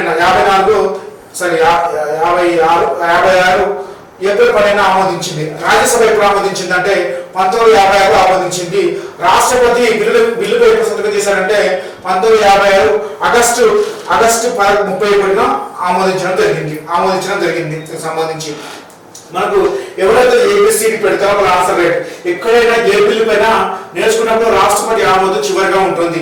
రాష్ట్రాలు ఆమోదించే బిల్లు పైన ఫస్ట్ లో ఉంటాయి. అది గుర్తుపెట్టుకుంటే మనం ఈజీగా క్లియర్ చేయవచ్చు. గతం ఇదే బిట్టు సేమ్ మనకు తెలంగాణ రాష్ట్ర ఏర్పాటు కూడా వచ్చింది. లాస్ట్ లో మనం చూసుకుంటే 143 వచ్చిన క్వశ్చన్. ఓకేనా. దీనికి సంబంధించి మన జీనియస్ పబ్లికేషన్ పుస్తకంలో 231 దీనికి సంబంధించిన సమాచారం అంతా కూడా ఈ బిల్లుకి సంబంధించిన సమాచారం అంతా కూడా ఇక్కడ ఉండడం జరిగింది. రైట్. ఎంత 228 పేజీలో ఉంది. క్వశ్చన్ నెంబర్ 13 ఈ కింది వాక్యాలను పరిగణించండి. ఇక్కడ మొత్తం కూడా రాష్ట్ర పునర్వ్యవస్థ కమిషన్ అంటే ఎస్ఆర్సీకి సంబంధించిన బిట్ ఇచ్చాడు. చాలా వెరీ వెరీ ఇంపార్టెంట్. మరి ఏంటి కింది వాక్యాలు సరైన చూసినప్పుడు చూద్దాం. ఏం చెప్తుందంటే రాష్ట్రాల పునర్వ్యవస్థీకరణ కమిషన్ 1953 డిసెంబర్ 31న ఏర్పడిందట. డిసెంబర్ 31న ఏర్పడిందట, ఏర్పడలేదు. డిసెంబర్ 29న ఏర్పడింది. జీనియస్ పబ్లికేషన్ పుస్తకంలో 219 పేజీలో ఉంది. 1953 డిసెంబర్ 29న ఏర్పడింది. కాబట్టి ఫస్ట్ వన్ రాంగ్ అవుతుంది. అలాగే ఈ కమిషన్ చైర్మన్ సయ్యద్ ఫజల్ అలీ అప్పటికి ఒరిస్సా గవర్నర్ గా ఉండేట. ఈ భారత ప్రభుత్వం హోంశాఖ తీర్మానం ద్వారా ఒరిస్సా గవర్నర్ గా బాధ్యత స్వీకరిస్తున్న సయ్యద్ ఫజల్ అలీ సంబంధించి ఉన్నది కాబట్టి అది రైటే. B1 రైట్ అవుతుంది. చూడండి, రైట్. నెక్స్ట్, ఈ కమిషన్ లో సభ్యుడు అయిన కేఎం పనిక్కర్ అప్పటికి ఈజిప్ట్ లో భారత రాయబారిగా పనిచేస్తున్నాడు. కేఎం పనిక్కర్ చూద్దాం. కేఎం పనిక్కర్ వచ్చేసి ఈజిప్ట్ లో భారత రాయబారిగా బాధ్యత నిర్వహిస్తున్న కవలం మాధవ్ పనిక్కర్, కేఎం పనిక్కర్. కాబట్టి సి కూడా రైట్. 1954 జూలై 29న రాష్ట్ర పునర్వసతి కమిషన్ ఆంధ్రాలో తన విచారణను ప్రారంభించిందట. ఇది 1954లో జూన్ 29న మన యొక్క తెలంగాణలో ముఖ్యంగా వరంగల్ ప్రాంతాన్ని చూసి చెప్పిన కదా. జూన్ ఇక్కడ వచ్చింది కదా, ఇది ఫజల్ అలీ కమిషన్ తోట ఆనందరావు అప్పుడు వరంగల్లో పర్యటిస్తుంది. ఇది రాంగ్, ఎందుకంటే ఇది ఏపీలో కాదండి, తెలంగాణలో ప్రయాణిస్తుంది. రైట్. నెక్స్ట్, మనకి తీసుకుంటే 2 ఆప్షన్ తప్పు ఉన్నాయి. ఈ ఆప్షన్ అయ్యదేవర కాళేశ్వరరావు ఈ కమిషన్ కు విశాలంగా సిఫార్సు చేయాల్సిందిగా కోరాను. అయ్యదేవర కాళేశ్వరరావు అంటే మొట్టమొదటి ఉమ్మడి ఆంధ్రప్రదేశ్ శాసనసభకి అంటే లోక్సభ అంటే శాసనసభ స్పీకర్ అంటే అయ్యదేవర కాళేశ్వరరావు. ఇతను ఏమంటాడంటే ఈ కమిషన్ ముందు హాజరయ్యి విశాలంగా ఏర్పాటు చేయాలని సిఫార్సు చేయాల్సిందిగా కోరానట. ఇది కూడా రైటే, ఎందుకంటే అయ్యదేవర కాళేశ్వరరావు విశాలంలో ఉద్యమాన్ని ప్రారంభించాడు. ఇతను ఆంధ్రాకు చెందిన వ్యక్తి కాబట్టి ఈ కింది వాక్యాలను అంటే పరిగణించండి. ఎక్కడైతే ఏ లేకుండా ఈ లేకుండా ఉంటుందో అది మాత్రమే మనకు రైట్ ఆన్సర్ గా ఉంటుంది. కాబట్టి BCE రైట్ ఆన్సర్. ఓకేనా, రైట్. క్వశ్చన్ నెంబర్ 14 చూద్దాం. ఈ కింది వారిలో మొదటి నుండి విశాలాంధ్ర భావనను సమర్థించిన నాయకులు మనం అప్పుడే చెప్పుకున్నాము. కాళోజీ నారాయణరావు 1952 అంటే 48 మధ్య నుండి శిక్షణ మూవ్మెంట్ మధ్య ఇక్కడ ఏం చేస్తారంటే విశాలాంధ్రను సమర్థిస్తారు కాళోజీ నారాయణరావు. ఎందుకంటే అప్పటికి ఇతను మన తెలంగాణ ప్రాంతానికి వలస వచ్చిన వ్యక్తిగా ఉంటాడు కాబట్టి. ఆ తర్వాత అంటే వీళ్ళ మరాఠా ప్రాంతం నుంచి వస్తారు కాబట్టి. అంతేకాకుండా స్వామి రామానంద తీర్థ కూడా మనవాడు కాదు, తెలంగాణ ప్రాంతం వ్యక్తి కాదు, రాతకు చెందినటువంటి వ్యక్తి కాబట్టి వీళ్ళిద్దరు కూడా ఆ కాలంలో అంటే అప్పుడు విశాలంగా భావనకు సంబంధించిన వారు ఎవరంటే వీళ్ళిద్దరు. వీటికి సంబంధించి పేజీ నెంబర్ 227, 228 లో ఉంది. స్వామి రామానంద తీర్థ ఈ సమావేశంలో అంటే 1950 సమావేశంలో స్వామి రామానంద తీర్థ విశాలాంధ్ర ఆవశ్యకతపై కరపత్రాలు ముద్రించి ప్రచారం చేస్తున్నాడు. అతను కూడా విశాలాంధ్ర ఉద్యమం ప్రచారం చేసిన పత్రికలు ఏంటంటే కాకతీయ, విశాలాంధ్ర జనత. ఓకేనా, రైట్. ఇది సంబంధించి 227, 228 లో ఉంది. నెక్స్ట్ అయితే కాళోజీ నారాయణరావు వరంగల్లో జరుగుతుంది అన్నట్టు. ఏది విశాలాంధ్ర సమావేశం జరుగుతుంది 1952 కావచ్చు. ఆ 52లో సమావేశం జరిగినప్పుడు ఆ సమావేశం మొత్తం దగ్గర నిర్వహిస్తారు. ఏది విశాలాంధ్ర మూవ్మెంట్ కి సంబంధించి. నెక్స్ట్ క్వశ్చన్ వచ్చేసి 15. ఇది కొంచెం డిఫికల్ట్ గా ఉంది. ఇక్కడ ఆన్సర్ అనేది వాడు ఏమి ఇచ్చేది చెప్పలేము. ఎందుకంటే ఇక్కడ చూద్దాం. ఈ కింది వాక్యాలను అంటే బిఆర్ సంబంధించి ఈ కింది వాక్యాలను పరిగణించమని ఇచ్చిండు. పెద్ద మరియు చిన్న రాష్ట్రాల మధ్య సమతుల్యత సాధించడానికి 4 పరిమితులను అంబేద్కర్ ప్రతిపాదించారు. అవి ఏంటిదంటే మీకు తెలుసు. ఒకటి జనాభా, రెండోది భౌగోళిక విస్తీర్ణం, 3 ఆర్థిక స్వలంబన. ఈ 3 అంశాలు కూడా ఇతను ప్రతిపాదిస్తాడు. 3 అంశాలు మాత్రమే ప్రతిపాదిస్తాడు. 4 అంశాలను ఇచ్చాడు. కానీ భాషను తీసుకొచ్చింది కాబట్టి వాడు ఏమి ఇచ్చేది చెప్పలేము అనుకుంటాడు. మనం ఏమనుకుంటున్నాడు, ఎగ్జామినర్ ఏమనుకుంటాడో చెప్పలేము. నెక్స్ట్, ఇది రాంగ్ అయితే ఉంది కానీ 3 అంశాలు మాత్రమే తీసుకుంటారు సమతుల్యం. ఒకటి ఏంటంటే ఒకటి జనాభా, 2 భౌగోళిక విస్తీర్ణం, 3 ఆర్థిక స్వలంబన. ప్రకృతి వనరులు మరియు మానవ వనరులు. ఇక్కడ మానవ వనరులు అంటేనేమో జనాభా, ప్రకృతి వనరులు అంటేనేమో భౌగోళిక విస్తీర్ణము. ఈ 2 కారకాలపై ఆర్థిక స్వలంబన ఆధారపడి ఉంటుందని ఆయన సూచించారు. ఇది కూడా రైట్ అవుతుంది. రైట్ అవడానికి ఆస్కారం ఉంది. మిశ్రమ రాష్ట్రాల ఏర్పాటు ఉండకూడదని ఇక్కడ పేర్కొంటారు. ఇక్కడ మిశ్రమ రాష్ట్రాలు ఏర్పాటు ఉండవద్దని పేర్కొంటాడు. ఒకే రాష్ట్రంలో ఒక రాష్ట్రంలో ఒకే భాష ఉండాలని ఆయన పేర్కొంటాడు. అసలు ఆయన ఏమంటున్నాడంటే బిఆర్ అంబేద్కర్ ఫస్ట్ ఏమంటాడంటే చిన్న రాష్ట్రాల ఏర్పాటు ఉండదు అనుకుంటాడు. ఒక రాష్ట్రానికి సపరేట్ గా భాష ఉండొచ్చు అని కూడా పెట్టుకుంటాడు. అతని యొక్క ప్రధాన ఉద్దేశం ఏంటంటే మామూలు ఒకే భాష ఒకే రాష్ట్రం అనే అంశానికి ఆయన ప్రాధాన్యత ఇవ్వలేదు. ఒకే భాష ఒకే రాష్ట్రం అనే దానికి ఒకే రాష్ట్రంలో ఒకే భాష ఉండాలని ఆయన పేర్కొన్నాడు. అది చూసుకుంటే ఒకే భాష ఒకే రాష్ట్రం అనే అంశానికి ప్రాధాన్యత ఇవ్వలేదు. ఒకే రాష్ట్రం ఒకే భాష అనే అంశానికి ఎక్కువ ప్రాధాన్యత ఇచ్చాడు. ఒకే రాష్ట్రం ఒకే భాష అనే అంశానికి ఎక్కువ ప్రాముఖ్యతను ఇచ్చాడు. ఇది కొంచెం కన్ఫ్యూజ్ గా ఉంది కాబట్టి దీనికి సంబంధించి వాడు సిడి ఇవ్వచ్చు, లేకుంటే ఏబిసిడి మొత్తం ఇవ్వచ్చు, కానీ ఆన్సర్ అయితే ఏబి కూడా ఇవ్వడానికి ఆస్కారం ఉంటుంది. కాబట్టి ఇక్కడ చెప్పాల్సిన విషయం ఏంటంటే సిడి కూడా రైట్ అవ్వడానికి ఆస్కారం ఉంది. సిడి కూడా రైట్ అవ్వడానికి ఆస్కారం ఉంది. మామూలుగా తీసుకుంటే ఏబిసి కూడా ఇవ్వడానికి ఆస్కారం ఉంది. కానీ క్వశ్చన్ పైన డిలీట్ అయ్యే అవకాశం అయితే ఎక్కువ కనిపిస్తుంది. క్వశ్చన్ అయితే డిలీట్ అవ్వడానికి ఆస్కారం ఉంది. ఎందుకంటే అంత ఇది సెట్ అయితే లేదు, ఇది కీ సెట్ అయితే లేదు. ఓకేనా? దీనికి సంబంధించి మన జీటీఎస్ పబ్లిషింగ్ పుస్తకంలో 224 పేజీలో ఉంది. ఓకేనా? రైట్. క్వశ్చన్ నెంబర్ 16 ఈ కింది వాక్యాలను పరిగణించండి. 1వ తారీఖు 1 మరియు సెప్టెంబర్ 1952 జరిగిన కాల్పుల సంఘటనలపై విచారణ జరపడానికి జస్టిస్ జగన్మోహన్ రెడ్డి కమిషన్ నియమించిందట. 1952లో మనకు మొట్టమొదటిగా మురికి మూవ్మెంట్ వరంగల్లో స్టార్ట్ అవుతుంది. ఇది 1952 సెప్టెంబర్ నాటికి హైదరాబాద్ నగరానికి చేరుకుంటుంది. ఈ హైదరాబాద్ నగరంలో సెప్టెంబర్ 1వ తారీఖున 2వ తారీఖున జస్ట్ ఉద్యమకారులు నిరసన మాత్రం తెలుపుతారు. కానీ 3వ తారీఖున పోలీసులు ఉద్యమకారులపై కాల్పులు జరుపుతారు. దానిపై 3వ తారీఖున జరిగిన కాల్పులపై 1వ తారీఖు 2వ తారీఖు అని అంటారు. అంటే 3వ తారీఖు కాబట్టి ఇది రాదు. 3వ తారీఖు జరిగిన కాల్పులపై విచారణ జరపడానికి ఒక కమిషన్ ఏర్పరుస్తారు. ఆ విచారణ కమిషనే జస్టిస్ జగన్మోహన్ రెడ్డి కమిషన్. కాబట్టి ఫస్ట్ వన్ రాంగ్ ఉంది. కాల్పుల్లో వ్యక్తులు చనిపోవడానికి బాధ్యత పోలీసులదే అనే విషయంతో కమిషన్ ఏకీభవించడం లేదని తన రిపోర్ట్ స్పష్టంగా పేర్కొంది. ఇక్కడ మొత్తానికి అయితే ఏమంటున్నాడంటే చూడండి, ఫస్ట్ డే వరకు ఏమైంది, కమిషనర్ శివరాజు గారు 1952 సెప్టెంబర్ 1న ప్రభుత్వ ఆదేశానుసారం ఒక ప్రకటన చేస్తూ మురికి ఉద్యమంలో విధ్వంసకర చర్యలు జరుగుతున్నాయి.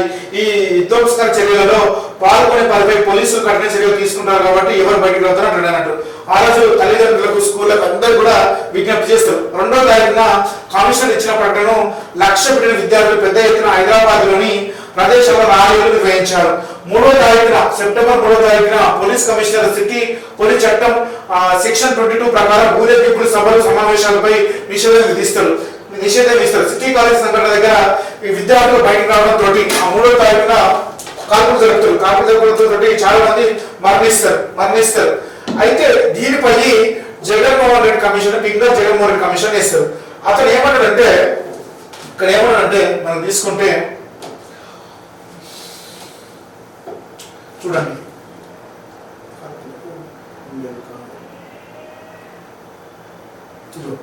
అతని యొక్క నివేదిక సారాంశం ఏమన్నాడంటే ప్రజాప్రతినిధులు, పోలీసులు, ఉన్నతాధికారులు క్షేత్రస్థాయిలో పోలీసు బలగాలు మరియు నాయకుల మధ్య సమన్వయ లోపం కారణంగా పరిస్థితులు తప్పులు జరిగాయి. అంతేకాకుండా దీనికి అంటే పోలీసులే బాధ్యత అనేది మాత్రం రాంగ్ అని అనడం తప్పని చెప్తున్నట్టు. కాబట్టి బి రైట్ అవుతుంది. మనకు ఓన్లీ బి మాత్రమే రైట్ అవుతుంది.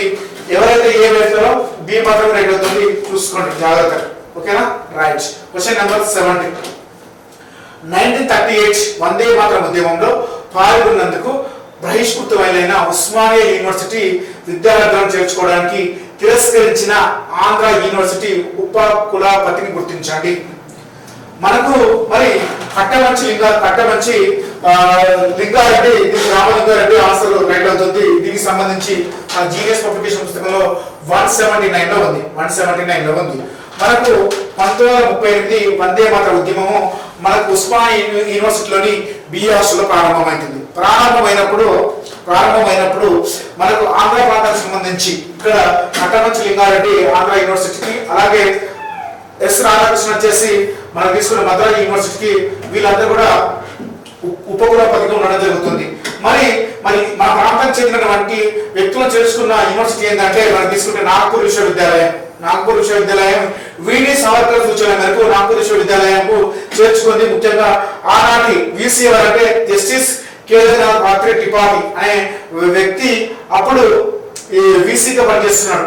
మరి ఈ కట్టమంచి లింగ రామలింగారెడ్డి ఎందుకు చేర్చుకోలేదు అంటే అప్పటికే ఆంధ్ర యూనివర్సిటీకి అధిక మొత్తంలో నిజాం ఏం చేస్తుంటే విరాళాలు ఇచ్చేవాళ్ళట.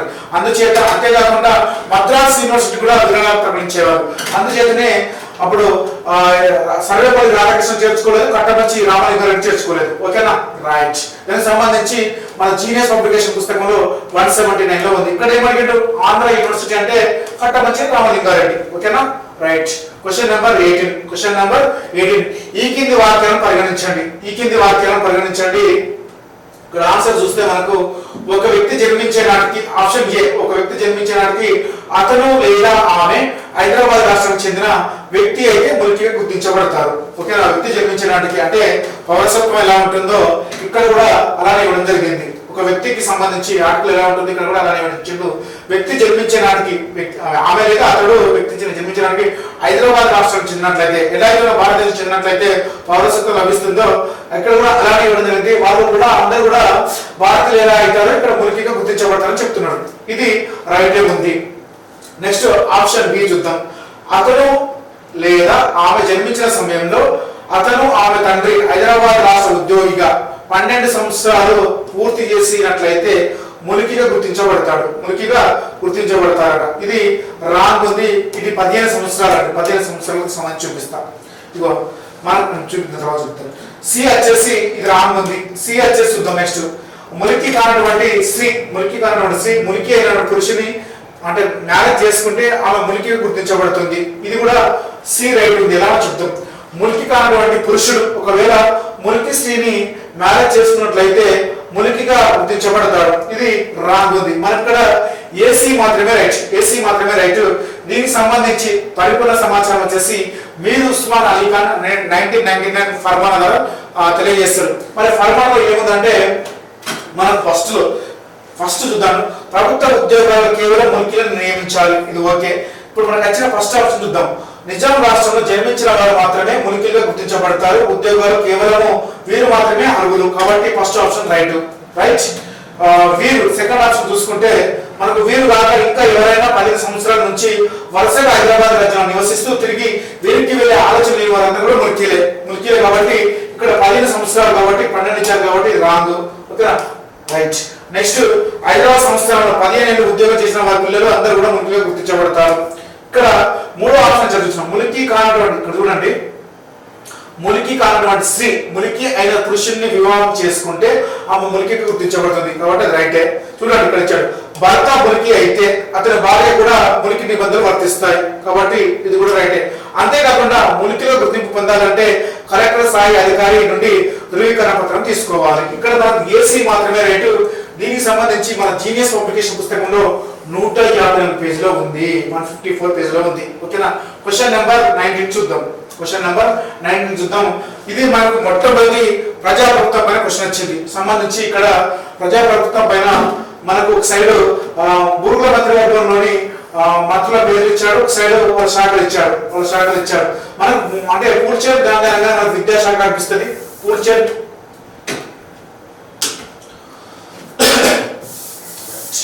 పూర్చంద్ గాంధీ అనగానే మనకు విద్యాశాఖ కనిపిస్తుంది. అలాగే రంగారెడ్డి తీసుకుంటే మనకు సుంకంలో ఎక్సైజ్ కనిపిస్తుంది. అన్నారావు తీసుకుంటే స్థానిక పరిపాలన, జిఎస్ మేల్కోట తీసుకుంటే ఆర్థిక శాఖ. నాకు సంబంధించి మొత్తం ఇక్కడ ఇవ్వడం జరిగింది చాలా క్లియర్ గా. ఊర్ల రామకృష్ణారావు మొట్టమొదటి ప్రజాప్రభుత్వ ముఖ్యమంత్రి, దిగంబర్ రావు బిందు హోంశాఖ మంత్రి, KV Rangareddy forest, excise and revenue. ఇక్కడ ఎక్సైజ్ ఇచ్చారు, చూసుకుంటారు excise. Right. Next Vinayaka Rao collector వచ్చేసి commerce and industries, GS Melkote finance, ఆర్థికము ఫైనాన్స్ అలాగే స్టాటిస్టిక్స్. కాబట్టి ఇక్కడ చూడండి, ఇక్కడ జిఎస్ మేల్కోటే ఆర్థికము అలాగే తీసుకుంటే. నెక్స్ట్ మరణ్ చెన్నారెడ్డి మనకు agriculture and civil supplies and planning development, Gopalarao Egbote education and local government, Devi Singh Chauhan సమాచార శాఖ. అలాగే తీసుకుంటే మనకు ఇక్కడ అన్నారావు వచ్చేసి స్థానిక పరిపాలన ఇవ్వడం జరిగింది. పూల్చంద్ గాంధీ విద్య ఆరోగ్యం. వీటిపైన క్వశ్చన్ కంపల్సరీ వస్తుంది కాబట్టి నెక్స్ట్ జరిగే ఎగ్జామ్స్ కూడా కొంచెం బట్టి పట్టాలి, అన్ని కూడా బట్టి పడాలి శాఖలో సంబంధించిన వ్యక్తులకు సంబంధించి. ఓకేనా, దీనికి సంబంధించి మన టీనేజ్ పబ్లికేషన్ పుస్తకంలో 203వ పేజీలో ఉంది. 203వ పేజీలో ఉంది దీనికి సంబంధించిన సమాచారం. రైట్, నెక్స్ట్ క్వశ్చన్ వచ్చేసి తీసుకుంటే మనకు 20వ క్వశ్చన్.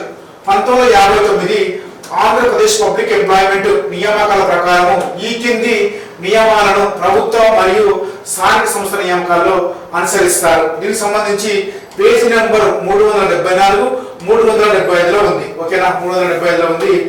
ఆప్షన్ ఏ చూస్తే ఆ సంబంధిత వ్యక్తి తెలంగాణ ప్రాంతంలో 15 సంవత్సరాల నివాసం కలిగి ఉండాలి. మనకు ఈ 1957 ఆ పబ్లిక్ ఎంప్లాయ్మెంట్ చట్టం అనేది ఉంటుంది అన్నట్టు. అది 1959 మార్చి 21 నుంచి అమల్లోకి వస్తుంది. మార్చి 21 నుంచి అమల్లోకి వస్తుంది. ఆ చట్టం గురించి ఏమంటుందంటే ఫస్ట్ వ్యక్తి 15 సంవత్సరాల నివాసం కలిగి ఉండాలి. ఏముందో చూద్దాం. మరి ఏమి ఇచ్చాడని చూసుకుంటే 15 సంవత్సరాలు నివసిస్తున్న స్థానిక సర్టిఫికేట్ సంబంధిత అధికారి అయినా రెవెన్యూ డివిజనల్ స్థాయిలో ఉన్న అధికారి జారీ చేస్తారు. 15 సంవత్సరాలు ఎవరైతే ఇక్కడ ఈ ప్రాంతంలో ఉంటారో 15 సంవత్సరాలుగా తెలంగాణ ప్రాంతంలో నివాసం ఉన్న వారిని స్థానికులు గుర్తిస్తారు. దీనికి సంబంధించి రెవెన్యూ డివిజన్ అధికారి ఆ మృతిగా జారీ చేయడం జరుగుతుంది. రైట్, ఫస్ట్ వన్ రైటే. అలాగే స్థానిక స్థితి పత్రమును అంటే స్థానిక పత్రం జారీ అధికారి ఎవరంటే రెవెన్యూ డివిజనల్ అధికారి. ఇక్కడ చూడండి, రెవెన్యూ డివిజనల్ అధికారి ఆ స్థాయి ఉన్న అధికారి జారీ చేస్తారు కాబట్టి ఏపీ కూడా రైటే. స్థానిక సంస్థలలో నాన్ గెజిటెడ్ కేటగిరీ ఉద్యోగ నియామకాలు మాత్రమే స్థానిక స్థితి నిబంధన వర్తిస్తుంది. మీరు ఇక్కడ చూడండి, సెక్షన్ 3 చూసుకుంటే ఇక్కడ ఇచ్చాడు, చాలా క్లియర్ ఇచ్చాడు. ఆంధ్రప్రదేశ్ లోని తెలంగాణ ప్రాంతంలో చేరి ఉన్న స్థానిక అధికారిక ఆధీనంలో కంట్రోల్ బోర్డు మినహా అంటే పైన అంటే ఏమంటే ఏదైతే సబార్డినేట్ సర్వీస్ పొందిన వారికి కూడా ఈ యొక్క నిబంధన వర్తిస్తుందని అంటున్నాడు. ఓకేనా, కాబట్టి మనకు సి కూడా రైట్ అవుతుంది. హైదరాబాద్ మరియు సికింద్రాబాద్ లోని ప్రాంతీయ కార్యాలయాల్లో ప్రతి ముగ్గురులో ఇద్దరి స్థానికులచే భర్తీ చేయాలట. ఇది తప్పు ఉంది. ఇక్కడ చూడండి, జంట నగరాలు అనగానే హైదరాబాద్ సికింద్రాబాద్ శాఖాపతి కార్యాలయాలలో సెక్రటరియట్ ఖాళీగా ఉన్న ప్రతి మూడు ఉద్యోగాలలో రెండవ ఉద్యోగం చూడండి, ఇక్కడ ఇద్దరు తప్పు, రెండవ ఉద్యోగం మాత్రమే. అంటే ప్రతి ముగ్గురు ఇద్దరే కాదండి, రెండవ ఉద్యోగం ములికీలకు ఇవ్వాలని రూల్స్ లో ప్రకటించడం జరిగింది. కాబట్టి డి రాంగ్ ఉంది. కాబట్టి ఏబిసి మాత్రమే రైట్ ఆన్సర్. ఓకేనా, నెక్స్ట్ క్వశ్చన్ వచ్చేసి మనకు ఈ కింది వాక్యాలను పరిగణించండి. ఆప్షన్ ఏ 1958 లో తెలంగాణ ఆదాయం 25.32 కోట్లు, కానీ ఖర్చు పెట్టింది మాత్రము 22.05 కోట్ల 22.05 కోట్లు. ఇది 22.05 కోట్లు అనేది ఇది ఆనాటి ఆంధ్ర ప్రాంతం యొక్క లోటు, కాబట్టి ఇది తప్పు. రైట్, ఇది తప్పు. ఓకేనా, 1958లో మన పేజీ నెంబర్ 266లో 1958లో తెలంగాణ రాష్ట్ర ఆదాయం ఏంటంటే 36 కోట్లు ఉందట ఇక్కడ. ఓకేనా, తెలంగాణ మిగులు శాతం ఏంటంటే 15% ఉందట. కాబట్టి ఇది రాంగ్ వచ్చిండు. తెలంగాణ ప్రాంతీయ కమిటీ ఆవశ్యకత లేదు అని తెలియజేయడానికి తెలంగాణలో మిగులు చూపించారు. ఇది ఒక్కటి మాత్రమే రైట్ అవడానికి ఆస్కారం ఉంది. ఓకేనా, రైట్. క్వశ్చన్ నెంబర్ 22 చూద్దాం. ఈ కింది వాక్యాలను పరిగణించండి.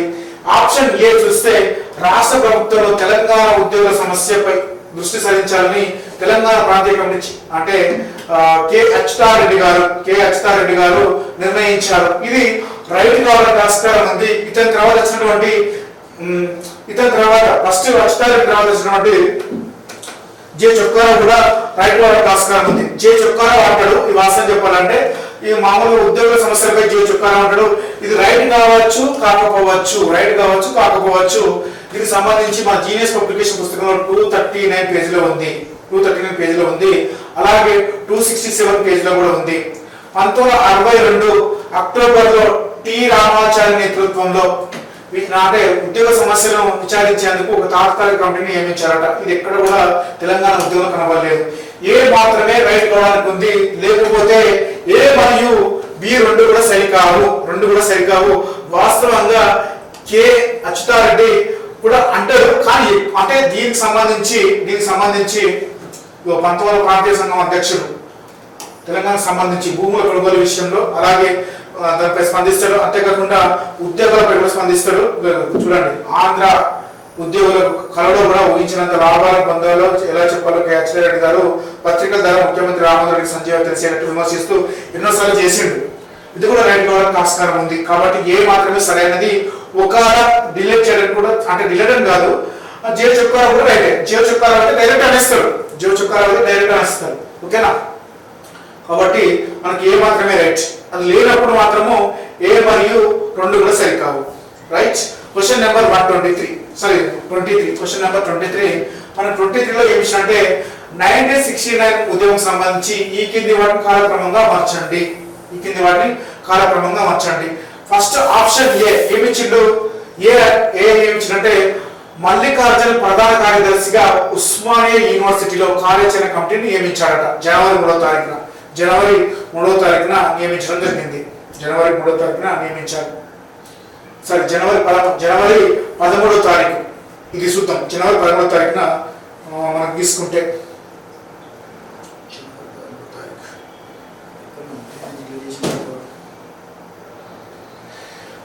మల్లికార్జున్ ప్రధాన కార్యదర్శిగా ఉస్మానియా యూనివర్సిటీలో ఈ పేజ్ పైన ఉంటుందండి. ఈ పేజ్ వచ్చేసి తీసుకుంటే మనకు 279లో ఒకటి ఉంటుంది, 279 దీని పైన ఉంటుంది. మీరు చూడండి, అవసరం ఉస్మానియాలో విద్యార్థుల ఆందోళన వచ్చేసి ఇది చూసుకుంటే పైన ఉంటుంది. 1969 జనవరి 13వ తారీఖున జస్ట్ 2 లైనే ఉంటుంది, మనోడు పెట్టలేదు. రైట్. నెక్స్ట్, విద్యార్థుల మొదటి తెలంగాణ బంధుని ఎప్పుడు నిర్వహించారంటే 1969 మార్చి 3వ తారీఖున నిర్వహించారు. మార్చి 3వ తారీఖున తెలంగాణ తొలి బంధు నిర్వహించారు. అది రైట్ చూపిస్తుంది. అది కూడా మన పేజ్ నెంబరు 293లో ఉంటుంది కావచ్చు, తెలంగాణ ఉద్యమ చరిత్ర. అలాగే తెలంగాణ రక్షణకు అమలు చేయాలని తెలంగాణ ఉద్యోగులకు హైదరాబాద్ హైకోర్టును ఆశ్రయించారు. అది కూడా రైటే. నెక్స్ట్ తీసుకుంటే మనకు 6,400 ఆంధ్రాకు తిరిగి పంపమని హైదరాబాద్ సమావేశమై తెలంగాణ ఉద్యోగులు ప్రభుత్వాన్ని హెచ్చరించారు. ఇది మనం తీసుకుంటే ఉద్యోగులు హెచ్చరించింది ఎప్పుడంటే మనకు 1969 మార్చి 17న. కాబట్టి మనకు ఈజీగా ఆన్సర్ ఏబిడిసి అవుతుంది. దీనికి సంబంధించి పేజీ 279 పేజీ అలాగే 293 పేజీలో ఉంది. రైట్. దీనికి సంబంధించి నెక్స్ట్, ఈ కింది వాక్యాలను పరిగణించండి. క్వశ్చన్ నెంబర్ 24లో ఏ ఆప్షన్ ఏం చేస్తుందంటే బోగస్ సర్టిఫికెట్ల ఆధారంగా 1969 వరకు 24,000 మంది నాన్-ముల్కీలు అధికారికంగా తెలంగాణలో పొందారు. వాస్తవం చెప్పాలంటే 1969 నాటికి 22,000 ఉద్యోగాలను స్థానికేతరులు కేటాయించాలని మనకు మన పుస్తకం ఉంది. Page number 478. కాబట్టి ఇది రాంగ్ అయ్యే అవకాశం ఉంది. 1969లో 1956లో బి ఆప్షన్ చూస్తే రాజధాని వలసలు వచ్చిన ఆంధ్ర ఉద్యోగులు 1969 నాటికి స్థానికులుగా గుర్తించబడ్డారు. కాబట్టి 2 కూడా సరికావు. ఏ మరియు బి 2 సరికావు. ఇక్కడ 22,000 మంది, ఇక్కడ ఇచ్చింది 24,000 మంది ఇచ్చారు. కాబట్టి ఇది రాంగ్ అవుతుంది. స్థానికులకు అయి ఉంటే మనం ఎందుకు తెలంగాణ ఉద్యమం చేస్తున్నాం? కాబట్టి స్థానికులకు కాలేదు కాబట్టి వాళ్ళని బయటికి పంపాలని ఉద్దేశంతో 1969లో తొలి దశ ఉద్యమం అత్యంత క్రియాశీలకంగా ముందుకు సాగింది. ఓకేనా? రైట్. కాబట్టి 2 కూడా సరికావు. ఏ మరియు బి 2 సరికావు. దీనికి సంబంధించి 478 పేజ్ లో ఉంది. క్వశ్చన్ నెంబర్ 25 ఈ 25 తీసుకుంటే సరికాని జతను గుర్తించండి అన్నాడు. ఇక్కడ ముత్యం వెంకన్న తెలంగాణ ప్రాంతీయ సమితి యొక్క ముఖ్య కార్యదర్శి. మనం తీసుకుంటే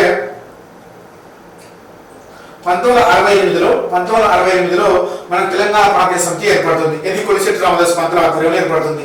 ఏర్పడిన దానికి అధ్యక్షుడు ఎవరంటే కొలిశెట్టి రామదాస్ పంతులే దానికి అధ్యక్షుడు. దానికి ప్రధాన కార్యదర్శి ఎవరంటే ముత్యం వెంకన్న. దీనికి సంబంధించి పేజ్ నెంబరు 273లో ఉంది. దీనికి సంబంధించి నెక్స్ట్ సంగారెడ్డి సత్యనారాయణ సంబంధించి మనం తీసుకుంటే ఇక్కడ తెలంగాణ రక్షణ ఉద్యమం సంబంధించి ప్రధాన కార్యదర్శి రక్షణ ఉద్యమ ప్రధాన కార్యదర్శి సత్యనారాయణ సంబంధించి మనకి ఇక్కడ పేజీ నెంబర్ 275 లో ఉంది. 275 లో ఉంటుంది, మీరు చూసుకోండి మన పుస్తకంలో.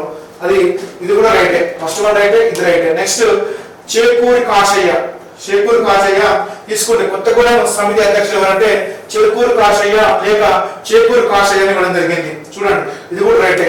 మరి జే చెక్కారావు అంటే ఎవరు? మరి తెలంగాణ హక్కుల రక్షణ సమితి అధ్యక్షుడు. ఇది తప్పు. దీనికి సంబంధించి తీసుకుంటే మనకు తెలంగాణ హక్కుల రక్షణ సమితి ఎవరంటే అప్పటి టి పురుషోత్తమరావు. ఇతను వచ్చేసి మన వర్ధన్నపేట ఎమ్మెల్యే ఆ సమయంలో 1969 లో. ఇతను రవీంద్ర నాయక్ నిరాహార దీక్ష చేస్తుంటే అతనికి సపోర్ట్ చేస్తూ తిలకం దిద్దడం జరుగుతుంది. కాబట్టి మనకి ఇక్కడ జే చెక్కారావు మాత్రమే రైట్ రాంగ్ ఉంది. ఓకేనా? దీనికి సంబంధించి 376 పేజీ, 340 పేజీ, 273, 275 పేజీలో ఉన్నాయి దీనికి సంబంధించి సమాధానాలు. ఓకేనా? రైట్. క్వశ్చన్ నెంబర్ మనకు 26. ఈ కింది వారిని కాలక్రమంగా అమర్చమని ఇచ్చాడు. చూద్దాం ఒకసారి. ఇది చాలా చాలా వెరీ వెరీ ఇంపార్టెంట్. పాల్వంచలో ఆప్షన్ ఏ చూస్తే పాల్వంచలో పోటు కృష్ణమూర్తి అమరణ నిరాహార దీక్ష ప్రారంభించాడు. ఎప్పుడు ప్రారంభించాడు? 1969 జనవరి 10న ప్రారంభించాడు. కొత్తగూడెం థర్మల్ స్టేషన్ లో 1000 మంది నానుడిని తొలగించాలని డిమాండ్ తోటి రుక్మిణి రాధాకృష్ణ ఆలయంలో పూజలు నిర్వహించి శ్రీ పోటు కృష్ణమూర్తి గారు అమర నిరాహార దీక్షను 1969 జనవరి 10న అంటే ప్రారంభించారట. కాబట్టి మనకు ఆప్షన్ 1 రైట్. దీనికి సంబంధించి మన జీనియస్ పబ్లికేషన్ పుస్తకంలో 276 పేజీలో ఉంది దీనికి సంబంధించిన సమాచారం. నెక్స్ట్ రవీంద్రనాథ్ అమర నిరాహార దీక్ష మద్దతుగా ఉస్మానియా యూనివర్సిటీ విద్యార్థులు సమ్మె చేపట్టారు. ఎప్పుడు సమ్మె చేపట్టారంటే ఉస్మానియా విశ్వవిద్యాలయం చెందినటువంటి విద్యార్థులు జనవరి 12వ తారీఖున సమావేశమై 10వ తారీఖున సమ్మె నిర్వహించాలని. చూడు, ఉస్మానియా జనవరి 15 నుంచి ఉస్మానియా విద్యార్థులు సమ్మె అని ఇచ్చింది. మన పేపర్లో పెద్ద పేపర్లో వచ్చింది, ఆంధ్రప్రభలో రైట్, ఆంధ్రపత్రికలో వచ్చింది. అప్పుడు దానికి సంబంధించి ఇది కాబట్టి జనవరి 15వ తారీఖున సెక్రటరియట్ ఎదురుగా ఉస్మానియా యూనివర్సిటీ విద్యార్థుల సంఘం నాయకుడు వెంకట రమణారెడ్డి నిరాహార దీక్ష చేస్తాడు. ఎప్పుడు చేస్తాడు? మనకు దాని తెల్లారి చూసుకుంటే 10వ తారీఖున చేస్తాడు. ఇతనికి చూడండి ఇక్కడ 10వ తేదీ నుండి తెలంగాణ అంతా కూడా నిరాహార సమ్మె సాగించాల్సిన పిలుపును ఉస్మానియా అండ్ విద్యార్థి సంఘం పిలుపునిచ్చింది. ఈ పిలుపు మేరకు అన్ని విద్యార్థి సంఘాలు అందుకొని సమ్మె ఉపవాస దీక్షలతో ఉద్యమం ప్రారంభించారు. రక్షణ కోరే ఇతను ఎవరు? రక్షణ కోరే వర్గం చెందినవాడు. ఎవరు? వెంకటరామారెడ్డి రక్షణ కోరే వర్గం చెందినవాడు. కాబట్టి 10వ తారీఖున రాష్ట్ర సచివాలయం ముందు ధర్నా చేశాడు. కాబట్టి ఇది జనవరి 16వ తారీఖు అవుతుంది. టి పురుషోత్తమరావు అధ్యక్షతన వరంగల్లో పెద్ద బహిరంగ సభ జరిగింది. ఓకే, ఎందుకు జరిగింది బహిరంగ సభ అంటే 20వ తారీఖున ఖమ్మంలో రవీంద్ర నాయక్ తెలంగాణ రాష్ట్ర ఏర్పాటు కోసం తెలంగాణ రక్షణ అమలు చేయాలని మనకు 1969 జనవరి 20వ తారీఖున నిరాహార దీక్ష చేపట్టిన తర్వాత అక్కడ కూడా అటెండ్ అవుతారు. ఎవరు? ఈ యొక్క పురుషోత్తమరావు. దాని తర్వాత 1వ తారీఖు అంటే 9వ తారీఖు నాడు, జనవరి 9వ తారీఖు నాడు దాని తెల్లారి అతనికి మద్దతుగా వరంగల్లో రవీంద్ర దీక్ష మద్దతుగా తెలంగాణ రక్షణ సమితి బహిరంగ సభ నిర్వహిస్తారు. ఇప్పుడు 1969 జనవరి 9న. కాబట్టి మనకు సి అనేది ఇక్కడ అవుతుంది. చూసుకోండి, మనకు జనవరి 10 మనకు పాల్వంచ, ఆ తర్వాత తీసుకుంటే పాల్వంచ మనకు జనవరి 9న ఫస్ట్ డి అవుతుంది. డి అంటే ఇక్కడ తప్పించింది కాబట్టి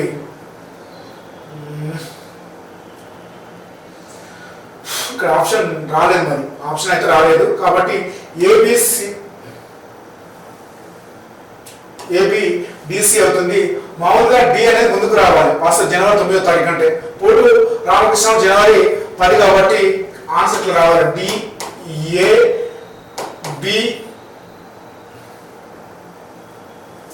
సి రావాలి ఆన్సర్. డిఏబిసి ఉందా? లేదు కదా, రైట్. కాబట్టి ఆన్సర్ అయితే ఇక్కడికైతే ఇది రైట్ అవుతుంది. మరి ఇక్కడ ఇచ్చిన దాంట్లో అయితే చూద్దాం నెక్స్ట్ మనం ఏం చేస్తున్నాడు కూడా. రైట్. Question number 27.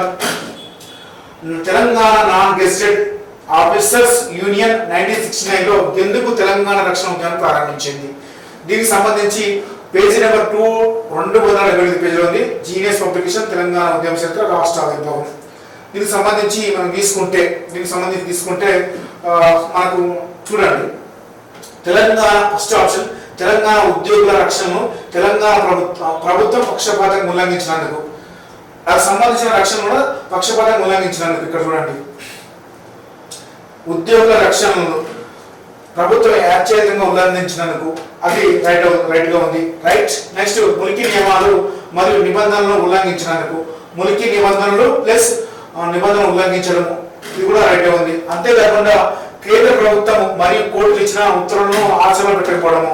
చూడండి, కోర్టులు మరియు కేంద్ర ప్రభుత్వ ఆదేశాలను ఉత్తర్వులు అమలు చేయకపోవడం కూడా సి కూడా రైట్ ఉంది. అంతేకాకుండా బోగస్ ములికి సర్టిఫికేట్ సాయంతో, బోగస్ అని చూడండి, బోగస్ ములికి సర్టిఫికేట్లపై ఇతరత్ర కారణాలతో తెలంగాణ ప్రభుత్వ ఉద్యోగాల్లో వేలాది మంది ఆంధ్రవారు నియమించడం. ఇక్కడ బోగస్ ములికి సర్టిఫికేట్లతో ఆంధ్ర ప్రాంతాన్ని ఉద్యోగాలు నియమించడం ఎలా ఇచ్చామో అలానే వచ్చింది కాబట్టి ఇవన్నీ కూడా సరైనవే. ఇవన్నీ కూడా ఏబిసిడి సరైనవే. దీనికి సంబంధించి 271 పేజీలో ఉంటుంది దీనికి సంబంధించి. నెక్స్ట్ క్వశ్చన్ వచ్చేసి, మూడో పంచవర్ష ప్రణాళిక కాలంలో ఆంధ్రాలో 1350 గ్రామాలకు విద్యుత్కరణ జరిగితే తెలంగాణలో 229 నుండి 331, దాదాపుగా చాలా చిన్న అంకె గ్రామాలకు మాత్రమే విద్యుత్కరణ జరిగిందని అసెంబ్లీలో మాట్లాడిన వ్యక్తి ఎవరంటే ఆరుట్ల కమలాదేవి. 270 పేజీలో ఉంటుంది సంబంధించిన సమాచారం. నెక్స్ట్ క్వశ్చన్ నెంబర్ 29 సంబంధించి 29 క్వశ్చన్ సంబంధించి జనవరి 18 మరియు 19 తేదీలలో 1969 సంవత్సరంలో జరిగిన అఖిలపక్ష సమావేశం సంబంధించి సరైన అంశాలను పరిగణించండి. కింది వాక్యాలను పరిగణించండి. ఇక్కడ తీసుకుంటే మనకు ఫస్ట్ ఆప్షన్ ఏమి ఇచ్చాడంటే, మనకి దీనికి సంబంధించి మన జీనియస్ పబ్లికేషన్ పుస్తకంలో 283 పేజీలో ఉంది. ఇక్కడ 283 పేజీలో ఇక్కడ ఉంది. ఫస్ట్ 2 నిబంధనలు ఇచ్చాడు. ఆ నియామకాల తీర్మానాలు చూద్దాం. తెలంగాణలో ములికి నిబంధనలు ఉల్లంఘించి ఉద్యోగాలు పొందిన వ్యక్తులను వెనక్కి పంపి వారి స్థానంలో స్థానికులు నియమించాలి. చూడండి, ఫస్ట్ తీర్మానం చేసిండు మన 1969 జనవరి 18-19 తేదీలలో ఆనాటి కాసు బ్రహ్మానందరెడ్డి ఆనంద నిలయంలో తెలంగాణకు సంబంధించి అన్యాయాలపైన ఒక సమావేశం, అఖిలపక్ష సమావేశం జరుగుతుంది. ఈ అఖిలపక్ష సమావేశానికి అనేక పార్టీల వాళ్ళు హాజరైతే అక్కడ కొన్ని తీర్మానాలు చేస్తారు. ఆ తీర్మానాల గురించి సంబంధించి సరైన వాటిని గుర్తించమన్నాడు.